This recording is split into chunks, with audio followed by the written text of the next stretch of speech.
जय हिंद साथियों, good morning. मैं आपका दोस्त अनुष्ट बिलास जैन स्वागत करता हूं आप सबका एसएलएच एकेडमी पर। डेली करंट अफेयर्स की क्लास में आप सबका स्वागत है। देवियों और सज्जनों, मेरा आप सबसे विनम्र अनुरोध है कि आप सब वीडियो को अंत तक बिना स्किप किए पूरा मन लगाकर देखें।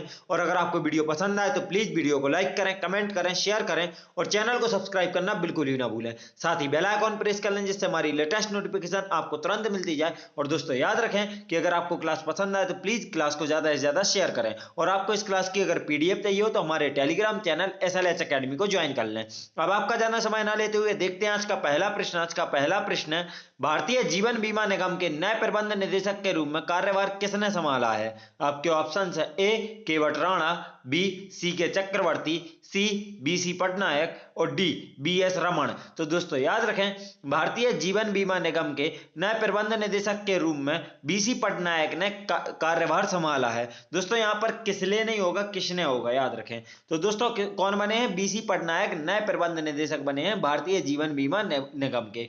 बीसी पटनायक को 5 जुलाई 2021 को भारत सरकार की अधिसूचना द्वारा प्रबंध निदेशक के रूप में नियुक्त किया गया था। एलआईसी के प्रबंध निदेशक के रूप में कार्यभार संभालने से पहले पटनायक बीमा लोकपाल परिषद सीआईओ मुंबई के महासचिव थे। वह मार्च 1986 में एलआईसी ऑफ इंडिया में प्रत्यक्ष भर्ती अधिकारी के रूप में शामिल हुए हैं। तो दोस्तों इन्होंने इसके पहले कहां वर्क किया है? तो याद रखें, बीमा लोकपाल परिषद में महासचिव के तौर पर। और अब यह भारतीय जीवन बीमा निगम के नए प्रबंध निदेशक बन गए हैं। नजर डालेंगे एलआईसी मतलब भारतीय जीवन बीमा निगम की तरफ, तो इसका मुख्यालय मुंबई में स्थित है। एलआईसी की स्थापना 1 सितंबर 1956 को हुई थी तथा एलआईसी के वर्तमान अध्यक्ष एमआर कुमार हैं। और प्रबंध निदेशक कौन है? तो बीसी पटनायक, याद रखें। देखते हैं आज का अगला प्रश्न। आज का अगला प्रश्न, भारतीय इस्पात संघ के नए महासचिव किसे नियुक्त किया गया है? आपके ऑप्शन है ए श्याम सेन, बी कोकरदास, सी हरीश रमन और डी आलोक सहाय। तो दोस्तों याद रखें, आलोक सहाय हाल ही में भारतीय इस्पात संघ के नए महासचिव बन गए हैं। दोस्तों आलोक सहाय ने भास्कर चटर्जी से पदभार ग्रहण करते हुए अपने नए महासचिव और कार्यकारी प्रमुख के रूप में पदभार ग्रहण किया है। तो दोस्तों आलोक सहाय के पहले भारतीय इस्पात संघ मतलब सेल के महासचिव कौन थे? तो भास्कर चटर्जी थे, याद रखिए। भारतीय इस्पात प्राधिकरण सेल के पूर्व कार्यकारी निदेशक सहाय को इस्पात उद्योग में लगभग 4 दशकों का अनुभव है। दोस्तों याद रखें कि जो आलोक सहाय हैं यह पहले भारतीय इस्पात प्राधिकरण में कार्यकारी निदेशक रह चुके हैं और अब यह भारतीय इस्पात संघ के महासचिव बन गए हैं। दोस्तों नजर डालेंगे सेल की तरफ, तो सेल का मुख्यालय नई दिल्ली में स्थित है तथा इसकी स्थापना 2014 में हुई थी। देखते हैं आज का अगला प्रश्न। आज का अगला प्रश्न है, दालचीनी की संगठित खेती शुरू करने वाला पहला राज्य कौन बना है? आपके ऑप्शन है ए असम, बी हिमाचल प्रदेश, सी मेघालय और डी उत्तराखंड। तो दोस्तों याद रखें, दालचीनी की संगठित खेती शुरू करने वाला भारत का पहला राज्य हिमाचल प्रदेश बना है। मोस्ट इंपॉर्टेंट क्वेश्चन रहेगा दोस्तों, क्योंकि यह पहला राज्य ऐसा बना है जो दालचीनी की संगठित खेती शुरू कर रहा है। CSIR के institute of Himalayan bio resource technology ने हिमाचल प्रदेश में पायलट आधार पर दालचीनी की खेती शुरू की है। असली दालचीनी का सिनामोमर्म मुख्य रूप से श्रीलंका में उगाया जाता है, जबकि छोटे उत्पादक देशों में सेशल्स, मेडागास्कर और भारत शामिल है। भारत सालाना 45,318 टन दालचीनी का आयात चीन, श्रीलंका, वियतनाम, इंडोनेशिया और नेपाल से करता है। कितना दोस्तों? 45,318 टन दालचीनी का आयात किया जाता है। कहां से? चीन, श्रीलंका, वियतनाम, इंडोनेशिया और नेपाल से। सिनामोम बर्म की खेती के साथ हिमाचल प्रदेश भारत का पहला राज्य बन गया है जिसने दालचीनी की संगठित खेती की है। अब नजर डालेंगे दोस्तों हिमाचल प्रदेश की तरफ, तो जैसे हम देख सकते हैं हिमाचल प्रदेश को, यहाँ की अगर हम राजकीय सीमा देखें दोस्तों, थोड़ा सा चेंज होगा इस मैप में, या ओल्ड है। तो यहाँ पर आपका जो जम्मू कश्मीर होगा, यहाँ पर जम्मू कश्मीर समाप्त हो जाएगा, यहाँ पर आपका लद्दाख है। तो जम्मू कश्मीर और लद्दाख 2 केंद्र शासित प्रदेश तथा पंजाब, हरियाणा, उत्तर प्रदेश से डाउन साइड आप देख सकते हैं, और उत्तराखंड 4 राज्यों से और चीन से एक अंतरराष्ट्रीय सीमा साझा करता है। दोस्तों अब आगे देखेंगे हम हिमाचल प्रदेश से जुड़े अन्य तथ्य। तो हिमाचल प्रदेश की राजधानी शिमला है तथा यहाँ की धर्मशाला शीतकालीन राजधानी है। दोस्तों हिमाचल प्रदेश की स्थापना 25 जनवरी 1971 को राज्य के तौर पर हुई। हिमाचल प्रदेश के वर्तमान में राज्यपाल राजेंद्र विश्वनाथ अर्लेकर तथा मुख्यमंत्री जयराम ठाकुर हैं। दोस्तों याद रखें, राजेंद्र विश्वनाथ अर्लेकर पहले गोवा के निवासी हैं जो किसी राज्य के राज्यपाल बने हैं। मतलब गोवा राज्य का कोई निवासी कौन है, पहला निवासी ऐसा जो किसी राज्य का राज्यपाल बना, तो वह है राजेंद्र विश्वनाथ अर्लेकर। पड़ोसी राज्य देखें हिमाचल प्रदेश के, तो जम्मू कश्मीर, लद्दाख, पंजाब, हरियाणा प्रदेश, हरियाणा, उत्तराखंड और उत्तर प्रदेश से यह राजकीय सीमा तथा चीन से अंतरराष्ट्रीय सीमा साझा करता है। नदियां देखें हिमाचल प्रदेश की, तो रावी, ब्यास, चिनाब, सतलुज जो कि सिंधु नदी तंत्र की नदियां हैं, तथा यमुना जो कि गंगा नदी तंत्र की नदी है, और गंगा की सबसे बड़ी सहायक नदी है यमुना, याद रखना है। तो यह नदियां हिमाचल प्रदेश की मुख्य नदियां हैं। अब वन एवं राष्ट्रीय उद्यान देखें हिमाचल प्रदेश के, तो पिन घाटी राष्ट्रीय उद्यान, great Himalayan national park, Renuka वन्यजीव अभ्यारण्य, चैल वन्यजीव अभ्यारण्य, कालाटोप खजियार वन्यजीव अभ्यारण्य यहाँ के प्रमुख राष्ट्रीय उद्यान एवं वन्यजीव अभ्यारण्य है। बांध देखें अगर, तो भारत का और विश्व का सबसे ऊंचा गुरुत्वीय बांध भाखड़ा बांध जो कि सतलज नदी पर है, हिमाचल प्रदेश में स्थित है, याद रखना है। दूसरा बांध यहाँ का महाराणा प्रताप सागर बांध है। इसे पोंग जलाशय या पोंग डैम झील के नाम से भी जाना जाता है। यह 1975 में कांगड़ा जिले के शिवालिक पहाड़ियों के वेटलैंड क्षेत्र में ब्यास नदी पर बनाया गया था। याद रखें दोस्तों, महाराणा प्रताप सागर बांध कब बनाया गया? 1975 में। किस नदी पर? तो ब्यास नदी पर। और राज्य कौन सा? हिमाचल प्रदेश में। आप जिले का नाम याद ना भी रखें तो चल जाएगा। अब हिमाचल प्रदेश के प्रमुख दर्रे देखें तो बारालाचा दर्रा, सिपकिला दर्रा, सिप्तिंग दर्रा और रोहतांग दर्रा। बहुत अच्छे से याद रखें दोस्तों, इसकी ट्रिक पहले भी बताई जा चुकी है और अगेन बताऊंगा कि रोहित सिप से 12 बार हिमाचल गया, तो सिप से सिपकिला और सिप्तिंग हो जाएगा, रोहित से रोहतांग और 12 बार से बारालाचा दर्रा, और हिमाचल प्रदेश तो गया ही है भाई। लोकनृत्य देखें तो धम्मान, छपेली, महाथू, नटी, डांगी, चंबा, थाली यहाँ के प्रमुख लोक नृत्य हैं। दोस्तों त्योहार अगर देखें तो यहाँ का प्रमुख एक ही त्योहार है, श्रीखंड महादेव यात्रा हिमाचल प्रदेश का प्रमुख त्योहार है। देखते हैं आज का अगला प्रश्न। आज का अगला प्रश्न है, हाल ही में किसने स्वच्छ भारत मिशन शहरी 2.0 और अमृत 2.0 लॉन्च किया है?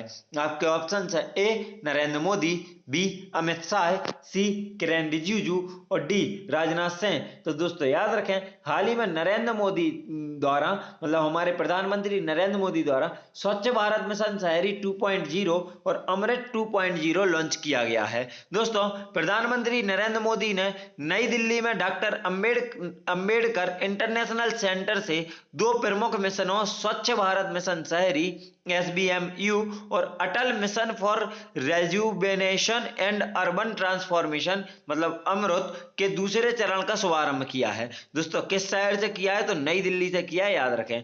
SBMU 2.0 और अमृत 2.0 को सभी शहरों को कचरा मुक्त और पानी सुरक्षित बनाने की आकांक्षा को साकार करने के लिए डिजाइन किया गया है। SBMU 2.0 का परिव्यय लगभग 1.41 लाख करोड़ रुपए है। अमृत 2.0 का परिव्यय लगभग 2.87 लाख करोड़ रुपए है। याद रखें दोस्तों बहुत अच्छे से कि इन दोनों योजनाओं का मतलब इन दोनों मिशन की लॉन्चिंग किस शहर से हुई है? तो दिल्ली से हुई है, नई दिल्ली से। और किसने की है? तो प्रधानमंत्री नरेंद्र मोदी ने। देखते हैं आज का अगला प्रश्न। आज का अगला प्रश्न है, हाल ही में खबरों में रही मनु भाकर का संबंध किस खेल से संबंधित है? आपके ऑप्शन है A cricket, B shooting, C javelin और डी चेस। तो दोस्तों याद रखें, हाल ही में खबरों में रही मनु भाकर का संबंध शूटिंग खेल से है। दोस्तों भारतीय निशानेबाज मनु भाकर हाल ही में पेरू में आयोजित ISSF जूनियर विश्व चैंपियनशिप में शीर्ष पोडियम पर पहुंचने के बाद से चर्चा में है। तो दोस्तों यह चर्चा में क्यों है? क्योंकि इन्होंने जो ISSF जूनियर विश्व चैंपियनशिप है इसके शीर्ष पोडियम पर यह पहुंच गई हैं। और यह ISSF जूनियर विश्व चैंपियनशिप किस देश में आयोजित किया गया? तो पेरू में, याद रखना है।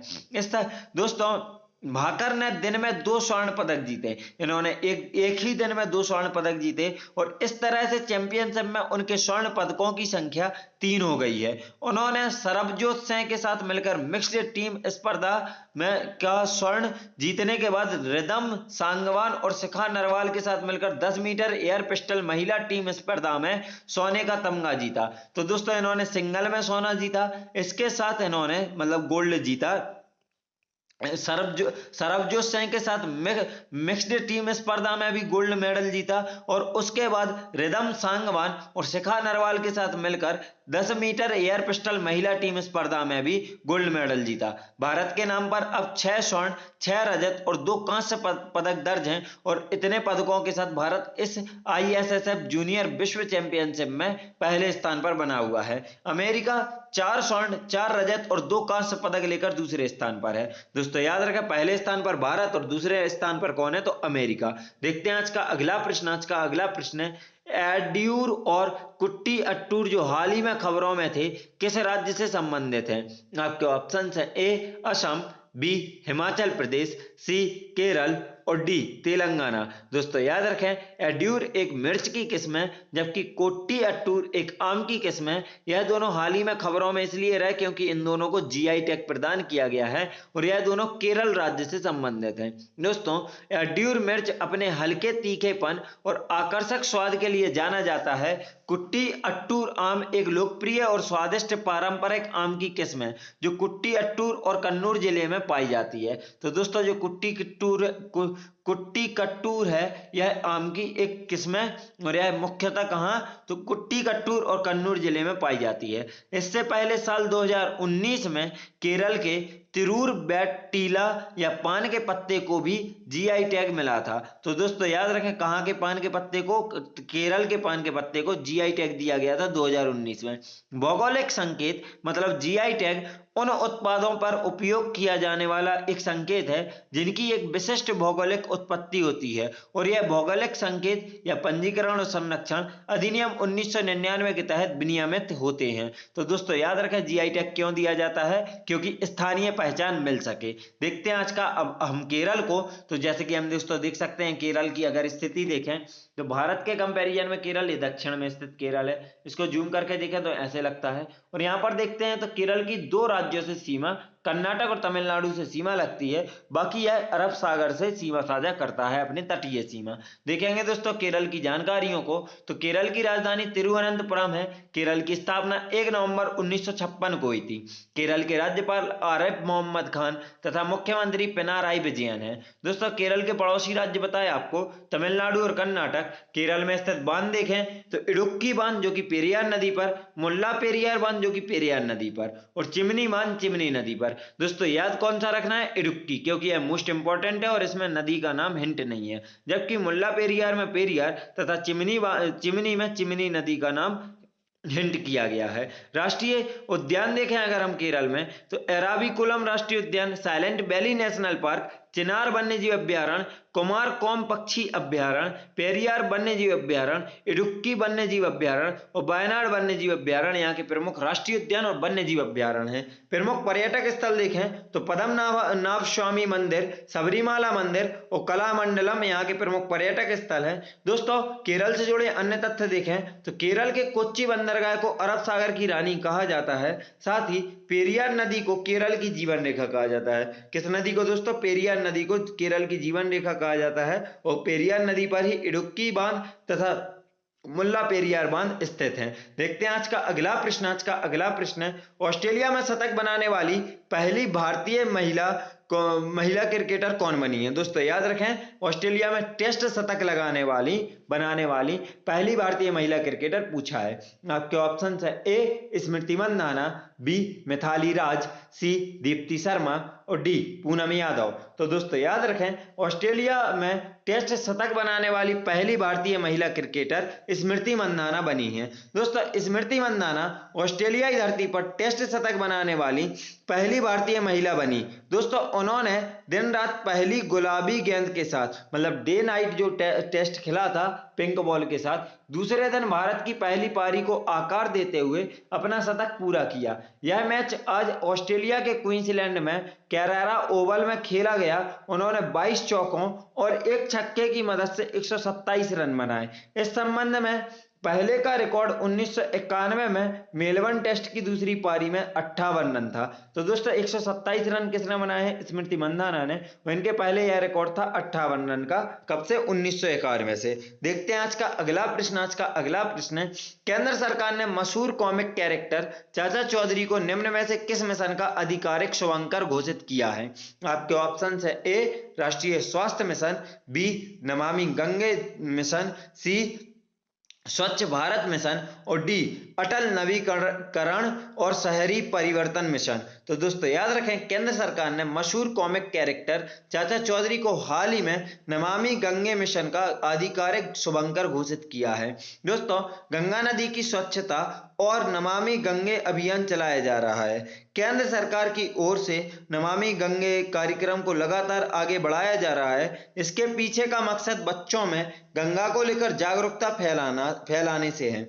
चाचा चौधरी एक भारतीय कॉमिक बुक का चरित्र है जिसे अपने तेज दिमाग के लिए जाना जाता है। बच्चों समेत बड़ों के बीच भी बेहद लोकप्रिय चाचा चौधरी की रचना प्रसिद्ध कार्टूनिस्ट प्राण ने की थी। तो दोस्तों याद रखें, चाचा चौधरी की रचना किसने की है? प्रसिद्ध कार्टूनिस्ट प्राण ने की है। और यह दोस्तों नमामि गंगे अभियान है, यह केंद्र सरकार का अभियान है, याद रखें। इसके लिए शुभंकर घोषित किया गया है किसको? चाचा चौधरी को।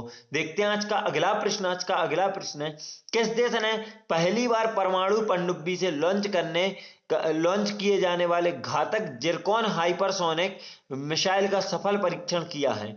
आपके ऑप्शन है ए नेपाल, बी रूस, सी चीन और डी पाकिस्तान।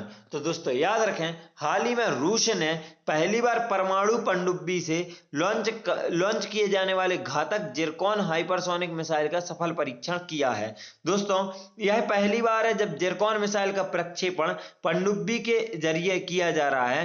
जिरकॉन मिसाइल को सेवरोडोनेत्स्क पनडुब्बी से प्रक्षेपित किया गया और बेरेंट सागर के तट पर स्थित एक नकली मॉक लक्ष्य को सटीक तरीके से निशाना बनाया। इससे पहले जुलाई में नौसेना के युद्ध पोत से इसका कई बार परीक्षण किया गया था। जिरकॉन ध्वनि की गति से 9 गुना तेज उड़ान भरने में सक्षम होगी और यह 1000 किलोमीटर तक सीमा क्षेत्र में लक्ष्य को निशाना बना सकती है। दोस्तों याद रखें, इसे किस पनडुब्बी से लॉन्च किया गया या प्रक्षेपित किया गया? तो सेवेरोडोनेत्स्क पनडुब्बी से इसको प्रक्षेपित किया गया। देखते हैं आज का आखिरी प्रश्न। उसके पहले दोस्तों रूस को, तो जैसे हम देख सकते हैं यह उत्तरी ध्रुव के पास और कर्क रेखा के उत्तर में स्थित विश्व का सबसे बड़ा देश क्षेत्रफल के दृष्टिकोण से तथा जनसंख्या के दृष्टिकोण से 9वां बड़ा देश है, जो कि कहां है? तो उत्तरी गोलार्ध में स्थित है और यह है रशिया। देखेंगे दोस्तों रशिया से जुड़े तथ्य, तो रूस की राजधानी मॉस्को है जो कि मोस्कवा नदी के तट पर स्थित है। रूस के राष्ट्रपति वर्तमान में व्लादिमीर पुतिन तथा प्रधानमंत्री दमित्री मेदवेदेव हैं। दोस्तों रूस की मुद्रा रूबल है, याद रखें दोस्तों। अब रूस से जुड़े अन्य महत्वपूर्ण तथ्य बताते हैं आपको। तो रूस विश्व का क्षेत्रफल के दृष्टिकोण से सबसे बड़ा तथा जनसंख्या के दृष्टिकोण से 9वां सबसे बड़ा देश है। दोस्तों आगे देखेंगे तो मॉस्को जो कि रूस की राजधानी है, इसका उपनाम है एक, क्या है? 5 महासागरों का पत्तन मॉस्को का उपनाम है। आगे देखें तो रूस विश्व का सबसे बड़ा हीरा उत्पादक देश है। सबसे बड़ा हीरा उत्पादक देश कौन सा है विश्व का? रूस है। रूस दोस्तों, रूस की अगर हम अंतरराष्ट्रीय सीमा देखें तो Norway, Finland, Estonia, Latvia, Lithuania, Poland, Belarus, Ukraine, Georgia, Azerbaijan, Kazakhstan, चीन, मंगोलिया और उत्तर कोरिया। दोस्तों याद रखें कि यह जो रूस है यह टोटल 14 देशों से सीमा साझा करता है और संयुक्त रूप से चीन के साथ सर्वाधिक देशों से सीमा साझा करने का रिकॉर्ड है किसके पास? रूस के पास। अब देखें दोस्तों आगे तो रूस में स्थित कैस्पियन सागर नाम से एक झील है जो कि विश्व की सबसे बड़ी झील है और रूस के साइबेरिया क्षेत्र में स्थित है। कहाँ स्थित है? रूस के साइबेरिया क्षेत्र में कैस्पियन सागर झील स्थित है, जिसकी अगर हम सीमाएं देखें तो तुर्कमेनिस्तान, कजाकिस्तान, रूस, अजरबैजान और ईरान से इसकी सीमाएं लगती हैं। दोस्तों अगर हम इसकी ट्रिक बनाना चाहें तो पहले ही बता चुके, आगे बता रहा हूं, जो लोग नए हों वो लिख लें कि रूसी ईरानी तुर्की के काजू खाकर बेजान हो गई। तो रूसी से रूस और ईरानी से ईरान, तुर्की के काजू खाकर, तो तुर्कमेनिस्तान, काजू से कजाकिस्तान और बेजान हो गई मतलब अजरबैजान हो गई। दोस्तों तो यह कैसे ट्रिक हो गई, कैस्पियन सागर की सीमावर्ती देशों की ट्रिक हो गई। विश्व की सबसे गहरी झील बैकाल झील रूस में स्थित है। तो दोस्तों विश्व की सबसे बड़ी झील कैस्पियन सागर झील कहाँ है, रूस में। विश्व की सबसे गहरी झील बैकाल झील कहाँ है, तो यह भी रूस में। भारत और रूस के बीच में अगर हम युद्ध अभ्यास देखें तो इंद्र युद्ध अभ्यास भारत और रूसी सेना के बीच आयोजित किया जाता है। देखते हैं दोस्तों आज का आखिरी प्रश्न है, स्यूक्रो मानेबे, क्लाउस हेशलमैन और जियोर्जियो पेरिसी को किस क्षेत्र का नोबेल पुरस्कार 2021 देने की घोषणा की गई है। आपके ऑप्शन है ए चिकित्सा, बी भौतिकी, सी साहित्य और डी अर्थशास्त्र। तो दोस्तों याद रखें, स्यूक्रो मानेबे, क्लाउस हेसलमैन और जॉर्जिया पेरिसी को हाल ही में भौतिकी के क्षेत्र का नोबेल पुरस्कार 2021 देने की घोषणा की गई है। दोस्तों यह तीनों किस क्षेत्र से हैं, तो भौतिकी से। दोस्तों स्यूक्रो मानेबे और क्लाउस हेसलमैन ने धरती की जलवायु का फिजिकल मॉडल तैयार किया, जिससे इसमें होने वाले बदलाव पर सटीकता से नजर रखी जा सकती है और ग्लोबल वार्मिंग का अनुमान लगाया जा सकता है।